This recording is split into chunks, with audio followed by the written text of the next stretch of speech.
నేను ఒక చరిత్రకారుడిని. మన రాజుల గాథలు వినడం చాలా ఆసక్తికరంగా ఉంటుంది. రాజులు కేవలం శక్తివంతులే కాదు, వారు తమ ప్రజల పట్ల బాధ్యతను కూడా భరించారు. ఉదాహరణకు, చోళ రాజులు, వారు కేవలం యుద్ధాలు గెలవడం మాత్రమే కాదు, వారు కళలు, సాహిత్యం మరియు వాణిజ్యాన్ని కూడా ప్రోత్సహించారు. మరియు కృష్ణదేవరాయలు, ఆయన కాలంలో ఆంధ్రప్రదేశ్ సాంస్కృతిక వికాసం అద్భుతంగా జరిగింది.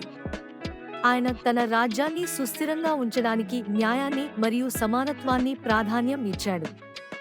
ఇలా మన రాజులు తమ కాలంలో ప్రజల జీవితాలను మార్చారు. వారు కేవలం పటిష్టత కోసం కాకుండా ప్రజల సంక్షేమం కోసం కూడా పోరాడారు.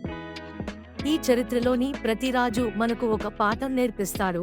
నాయకత్వం అంటే కేవలం అధికారాన్ని కలిగి ఉండటం కాదు, ప్రజల పట్ల బాధ్యతను అర్థం చేసుకోవడం. ఈ విధంగా మన చరిత్రలోని రాజులు మనకు ప్రేరణగా నిలుస్తారు.